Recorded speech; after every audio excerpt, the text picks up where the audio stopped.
welcome to Injili Media. Injili media के एक viewer ने दरख्वास्त की है कि हम अहद के संदूक के हवाले से एक वीडियो तैयार करें, तो उनकी इस ख्वाहिश की तकमील में हम ये वीडियो पेश कर रहे हैं। तो आज हम अहद के संदूक के हवाले से द आर्क ऑफ कवेनेंट के हवाले से बात करेंगे कि इसकी तारीख क्या है और इसके बारे में आज क्या नजरियात हैं कि ये कहाँ मौजूद है। तो सबसे पहले तो हम चलते हैं बाइबल मुकद्दस में तौरात की दूसरी किताब यानी खरूज की किताब में देखते हैं कि आर्क ऑफ कवेनेंट या अहद के संदूक को कब, कहां और क्यों बनाया गया। जैसे कि हम जानते हैं कि बनी इसराइल मिस्र में फिरौनों की गुलामी में थे और वहां खुदा ने अपने बंदा बुजुर्ग मूसा को खड़ा किया और उनको मिस्र में फिरौन की गुलामी से आजादी दिलाई। मिस्र की गुलामी से आजाद होकर बनी इसराइल बुजुर्ग मूसा की रहनुमाई में निकलते हैं और बहरा अहमर रेड सी को क्रॉस करते हैं और वहां से निकलकर वो सहराए सीना में जगह जगह बसेरा करते हुए अपना सफर जारी रखते हैं। सहराए सीना में कोहे सीना के मकाम पर खुदा बुजुर्ग मूसा पर जाहिर होता है और बुजुर्ग मूसा को हैकल की तामीर और उसमें द आर्क ऑफ कवेनेंट यानी अहद का संदूक, जिसे खुदा के अहद का संदूक भी कहा जाता है, उसकी तामीर का हुक्म देता है। खरूज की किताब यानी कि तौरात की दूसरी किताब खरूज की किताब के 37वें बाब की पहली से 9वीं आयत में हम अहद के संदूक के हवाले से पढ़ते हैं कि इसकी क्या लंबाई और चौड़ाई होनी चाहिए, क्योंकि अहद के संदूक का असल मेमार या डिजाइनर या आर्किटेक्ट खुद खुदा ही था। पुराना अहदनामा या तौरात से हमें मालूम होता है कि बनी इसराइल जब 40 बरस तक सहराए सीना में जगह जगह फिरते रहे तो उन्होंने अहद के संदूक को अपने साथ साथ ही रखा। अहद का संदूक उनके लिए खुदा की हजूरी और खुदा की कुदरत और खुदा की कुव्वत की अलामत थी जो उनके साथ था और उनकी रहनुमाई कर रहा था। 40 साल की सहरा गर्दी के बाद यशुआ की रहनुमाई में जब बनी इसराइल प्रॉमिस्ड लैंड यानी कि कनान की सरजमीन पर पहुंचे तो उनके आगे आगे काहिनों ने अहद के संदूक को उठाया हुआ था। इसके बाद अहद के संदूक का जिक्र यरू की जंग के हवाले से भी देखते हैं, जब 6 दिन तक हर रोज काहिनों ने अहद के संदूक को उठाकर शहर के गिर्द चक्कर लगाए और ये उनके लिए खुदा की हजूरी और खुदा की कुव्वत की अलामत ठहरा। इसके बाद हम देखते हैं कि पहला सैमुअल के 4थे बाब में इब्ने अजर के मकाम पर फिलिस्तीनियों से जंग के बाद बनी इसराइल अहद के संदूक को खो देते हैं, यानी कि फिलिस्ती उनसे अहद का संदूक छीन लेते हैं, क्योंकि बनी इसराइल को यहाँ बहुत बुरी शिकस्त होती है। लेकिन जब फिलिस्ती अहद के संदूक को अपने पास ले जाते हैं तो वहाँ उनके लिए अहद का संदूक बहुत सी आफात का बायस बनता है और वो बिलाखिर तंग आकर इसे वापस बैत शम्स के मकाम पर छोड़ देते हैं और वहां से अहद का संदूक करीब यारीम पहुंचता है और 20 साल तक ये वहीं मौजूद रहता है। बादशाह दाऊद के जमाने में इससे जब शहर सैऊन यरूशलेम में लाया जाता है तो हम देखते हैं कि बादशाह दाऊद इसे दूर से अपने घर की खिड़की में से देखकर बहुत खुश होते हैं और खुशी से नाचते और झूमते हैं। उनकी बेटी मिकेल उन्हें नाचता और झूमता हुआ देखकर बड़ी हैरान होती है, बल्कि नाराज भी होती है। दाऊद बादशाह अहद के संदूक के लिए एक खैमा तैयार करते हैं जहां इसे रखा जाता है। इसके बाद हम देखते हैं कि हैकले सुलेमानी जो दाऊद के बेटे सुलेमान ने तामीर की, अहद के संदूक को उसमें होली ऑफ द होलीज यानी कि मुकद्दस तरीन कमरे में रखा जाता है। हैकले सुलेमानी 950 बीसी में मुकम्मल होती है और इसके बाद 4 सदियों तक अहद का संदूक इसी में अपना कयाम रखता है। 587 में बनी इसराइल पर बाबली सल्तनत हमलावर होती है और उस वक्त बाबल की सल्तनत का हुक्मरान नबूकत नजर दोयम था जो यरूशलेम यरूशलेम पर हमलावर होता है और 30 माह तक वो यरूशलेम के इर्द गिर्द शहर का मुहासरा किए रखता है। बाबली फौजें नहायत ही जालिम, बेरहम और वहशतनाक थीं। बिलाखिर जब बाबल की फौजें यरूशलेम पर हमलावर होती हैं तो वो शहर को तैवो-ते कर देती हैं। इसके बाद यरूशलेम शहर को नजरे आतिश कर दिया जाता है और शहर में मौजूद हैकल को भी मुकम्मल तौर पर बर्बाद कर दिया जाता है। अब चूंकि हैकल बर्बाद हो जाती है, उसे जला दिया जाता है, लिहाजा यही समझा जाता है कि हैकल के अंदर मौजूद अहद का संदूक भी जलकर खाकस्तर हो चुका होगा। अब ये तमाम बातें सिर्फ बाइबल मुकद्दस में ही दर्ज नहीं है, बल्कि ये सेकुलर हिस्ट्री में भी इन तमाम वाकयात का जिक्र पाया जाता है। बाबली फौजें यरूशलेम शहर को नजरे आतिश करने से पहले इसे मुकम्मल तौर पर लूट लेती हैं और हैकल में मौजूद जो भी मुकद्दस ज़रूफ और दीगर मुकद्दस अशिया होती हैं, माना जाता है कि वो उन्हें भी लूट कर अपने साथ ले गए। लेकिन यहाँ ये बात कहना भी जरूरी है कि तारीख दान यरूशलेम और मुकद्दस हैकल में से जो चीजें बाबली वहां से लेकर गए, उनमें एक चीज का जिक्र नहीं करते कि वो उससे भी अपने साथ लेकर गए, और वो है अहद का संदूक। तो फिर सवाल पैदा होता है कि ये अहद का संदूक कहाँ गया? अगर बाबली हुकूमत की अपनी तारीख में अहद के संदूक को वहां से उनका इसे अपने साथ ले जाने का कहीं कोई जिक्र नहीं मिलता, तो फिर अहद का संदूक कहाँ गया? यहूदियों की मजहबी किताबों में से एक किताब द बुक ऑफ मैकबीज के हवाले से ये कहा जाता है कि जब यहूदियों ने देखा कि बाबली फौजों का मुहासरा इस कदर तवील होता जा रहा है और उन्हें डर था कि किसी वक्त भी ये फौजें यरूशलेम पर हमलावर हो जाएंगी, लिहाजा उन्होंने खुफिया तौर पर टेम्पल माउंट, जहां हैकल तामीर थी, वहां उसके नीचे से एक खुफिया टनल या गार खोदना शुरू की, जो टेम्पल माउंट से शहर के बाहर जाती थी, और शहर के बाहर जो पहाड़ और पहाड़ियां वाक़या थी उन तक उन्होंने ये गार तामीर की, जिसकी ऊंचाई तकरीबन 10-11 फुट थी और इसकी चौड़ाई इतनी थी कि इसमें से अहद का संदूक और दीगर जरूरी कीमती मुकद्दस अशिया को स्मगल करके किसी महफूज मकाम पर किसी पहाड़ी या गार में पहुंचाया जा सके। तो इस किताब के बयान के मुताबिक ये माना जाता है कि बाबली फौजों के खौफनाक हमले से पहले ही अहद के संदूक और हैकल की दीगर मुकद्दस अशिया और ज़रूफ को इस गार के जरिए शहर से बाहर एक पहाड़ी की एक गार में मुंतकिल कर दिया गया था, और माना जाता है कि ये अब भी वहीं कहीं मौजूद है। 2007 में एक हैरत अंगेज इंकशाफ होता है, और ये इंकशाफ करने वाले हैं रोनी रे और एली शुक्रॉन, जो 2 आर्कियोलॉजिस्ट हैं, और ये दावा करते हैं कि इन्होंने वो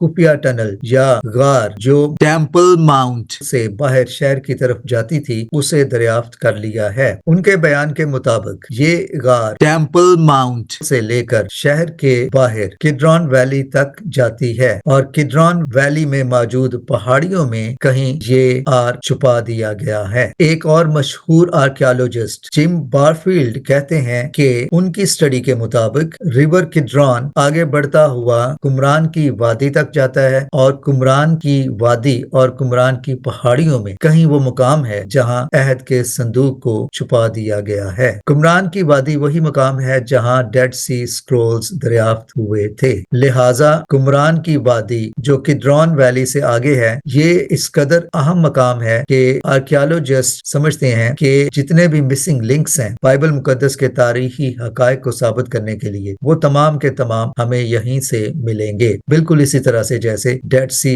स्क्रोल्स यहाँ से ही दरियाफ्त हुए। जिम बारफील्ड के मुताबिक जब वो उस जगह पर अपना खुदाई का काम कर रहे थे, जिसकी इजाजत बल्कि बड़ी महदूद इजाजत उन्हें इस्राएली हुकाम से मिली, तो उन्होंने वहां एक ऐसा स्क्रोल तुमार पाया जो पपायरस का नहीं बना हुआ था, क्योंकि अक्सर तुमार या स्क्रोल्स, डेड सी स्क्रोल्स भी पपायरस पर ही लिखे हुए हैं, लेकिन उन्होंने वहां एक ऐसा स्क्रोल या तुमार पाया जो कि कॉपर यानी तांबे का बना हुआ है, और उस पर ऐसी हदायत इंस्ट्रक्शंस लिखी हुई हैं जैसे कि किसी छुपे हुए खजाने को ढूंढने के लिए इंस्ट्रक्शंस लिखी हों। जिम बारफील्ड कहते हैं कि इन इंस्ट्रक्शंस को डिसाइफर करना यानी कि समझना बहुत ही मुश्किल है। इस पर लिखी हुई इंस्ट्रक्शंस के मुताबिक उन्होंने जब खुदाई का काम किया तो उन्होंने देखा कि 3 स्पॉट्स हैं जिनको इंडिकेट किया गया है کہ یہاں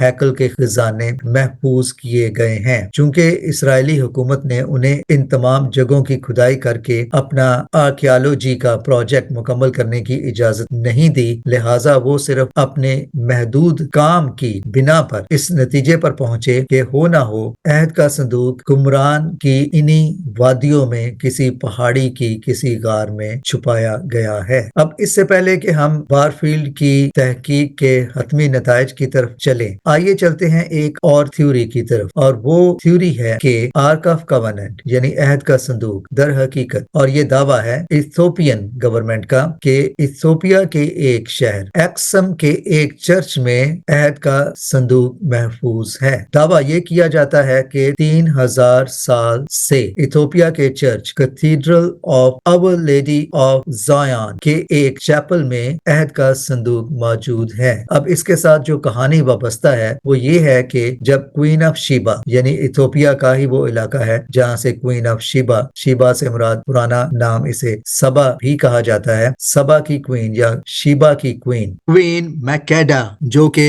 کوئین آف شیبا کا اصل نام تھا، جب سلیمان کی سلطنت دیکھنے اسرائیل پہنچی تو اس کے ساتھ جو لوگ گئے تھے، جو اس کے وفد کے لوگ تھے، ان میں جو سپاہی تھے، اس کے گارڈز تھے، واپسی پر کہا جاتا ہے کہ وہ خفیہ طور پر عہد کے صندوق کو وہاں سے چرا کر لے آئے۔ اب چونکہ یہ ایک نہایت ہی ناقابل یقین کہانی لگتی ہے، ایک داستان لگتی ہے، لیکن آج بھی دعویٰ یہی کیا جاتا ہے کہ ایتھوپیا کے اس cathedral of our lady of Zion کے چیپل میں یہ عہد کا صندوق موجود ہے۔ اس کی حفاظت پر وہاں ننس متعین ہے اور وہاں ایک پریسٹ بھی اس کی حفاظت پر مامور ہے، اور یہ کہا جاتا ہے کہ یہ پریسٹ اور یہ ننس جو اس کی حفاظت پر مامور ہیں، انہیں وہاں سے باہر نکلنے کی اجازت نہیں، تا حیات مرنے تک انہیں وہیں رہنا پڑتا ہے۔ اب یہ ساری کہانی اگر آپ ایتھوپیا جائیں تو وہاں آپ کو ایک کتاب ملے گی، بلکہ اب تو یہ کتاب ہر جگہ میسر ہوگی۔ اس کا نام ہے Kebra Nagast the glory of kings. اس کتاب میں جو کہانی بیان کی گئی ہے اس میں یہ لکھا ہوا ہے کہ کوئین آف شیبا جب بادشاہ سلیمان کے پاس پہنچی تو وہاں ان کا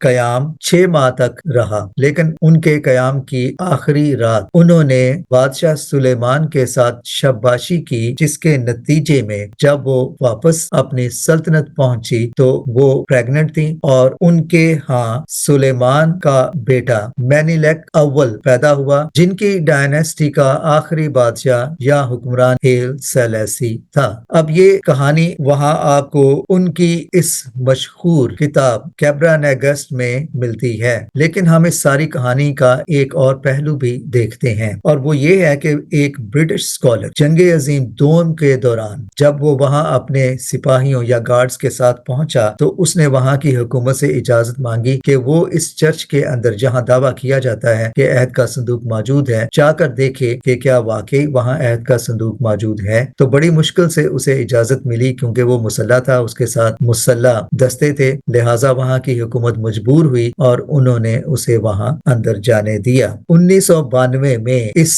واقعے کا ذکر کرتے ہوئے یہ برٹش اسکالر ایڈورڈ اولینڈورف، جو انہوں نے اس چرچ کے اندر جا کر دیکھا کہ وہاں ایک عہد کا صندوق موجود ہے، اور اس کی لمبائی، چوڑائی، سائز اور بناوٹ مکمل طور پر بالکل ہو بہو ویسے ہی ہے جیسے اس کا ذکر بائبل مقدس میں ہے، لیکن اس کے ساتھ ایک بہت بڑی کیچ بھی ہے۔ وہ اس نتیجے پر پہنچے کہ یہ ایک ریپلیکا ہے، ایک نقل ہے اس عہد کے صندوق کی جس کا بائبل مقدس میں ذکر ہے، اور انہوں نے ایتھوپیا کی گورنمنٹ اور اس سے متعلق جتنی بھی تاریخ میں تحقیق کی گئی ہے اس سب کو رد کر دیا۔ کیبرا نیگسٹ جس میں یہ ساری کہانی موجود ہے کہ کس طرح سے یہ عہد کا صندوق ایتھوپیا پہنچا، انہوں نے اسے ایک نیشنل ایپک قرار دے کر رد کر دیا اور کہا یہ محض ایک داستان ہے اور اس میں کوئی حقیقت نہیں۔ اس کے علاوہ یہ بھی دعویٰ کیا جاتا ہے کہ عہد کا صندوق آئرلینڈ کے ایک قدیم چرچ میں موجود ہے، لیکن عہد کے صندوق کا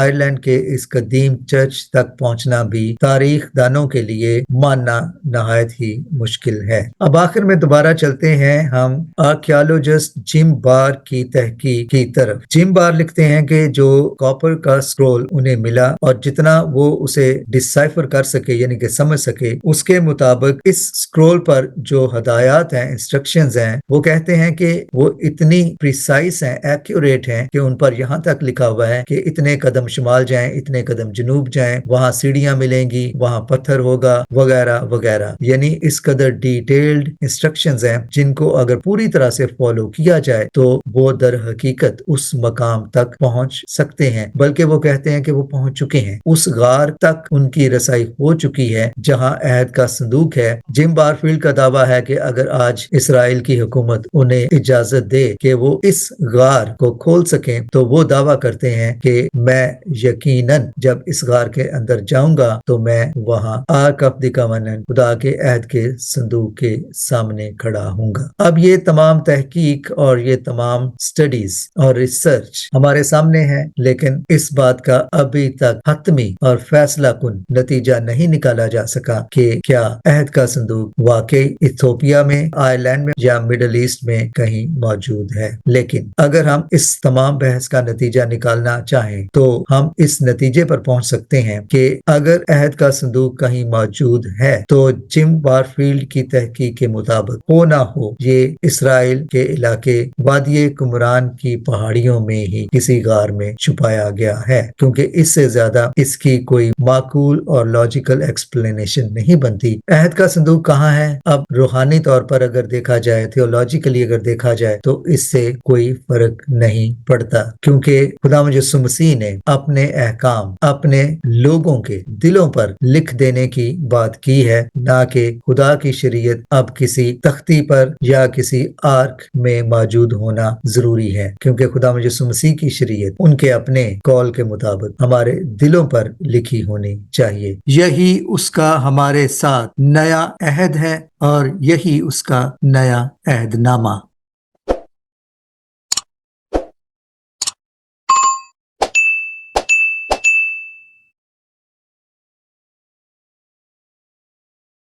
Thanks for watching.